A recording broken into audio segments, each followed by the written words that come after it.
296 GO కానీ 388 కానీ 279 గాజువాక భూముల విషయంలో కానీ 2018 డిసెంబర్కి అయిపోయినాయి సార్ పట్టాలు. ఆ జీవో ప్రకారం ఎలిజిబుల్ రైట్స్ 2 ఏళ్ళకి వస్తాయి, యాజమాన్యం నాకు వచ్చుద్ది అన్నారు సార్.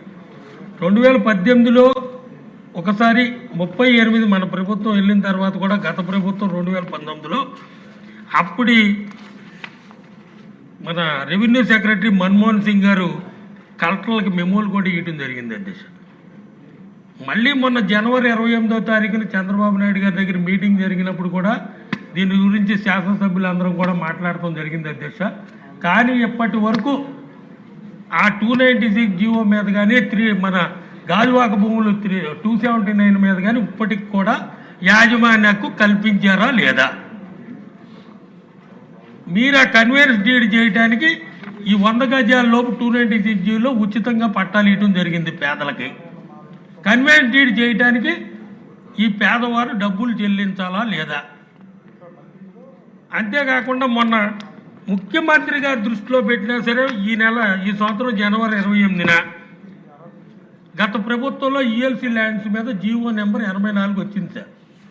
అది యాజమాన్యకు 10 సంవత్సరాలు అన్నారు.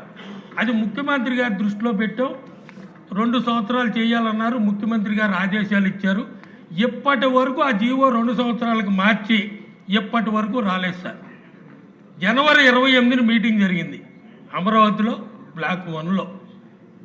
ఇప్పటి వరకు 2 సంవత్సరాలకు మార్చి ఆ జీవో రాలేదు సార్.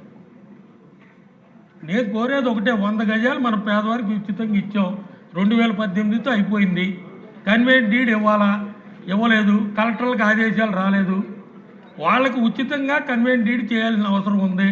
ఉచితంగా చేస్తామా చేయమా? యూఎల్సీది చట్టం మార్చి తెస్తారా లేదా?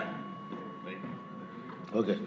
అంతేకాకుండా చిన్న మనం సార్, హయగ్రీవ భూముల్ని వృద్ధుల పేరిట దోపిడీ జరిగింది. దాన్ని ప్రభుత్వం స్వాధీనం చేసుకున్నందుకు రెవెన్యూ మంత్రి గారికి ముఖ్యమంత్రి గారికి ధన్యవాదాలు తెలియజేసుకుంటూ, ఒక్క నిమిషం సార్, ఇంకొకటి ఉంది సార్.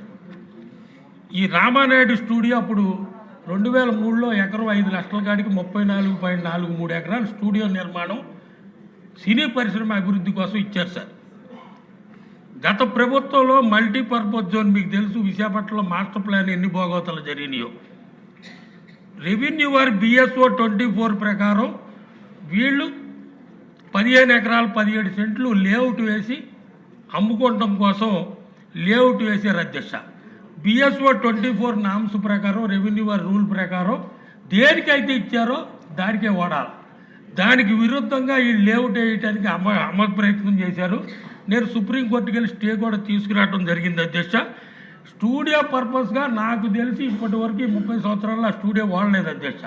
బర్త్డే పార్టీలకి ఫంక్షన్లకు వాడారు తప్పితే.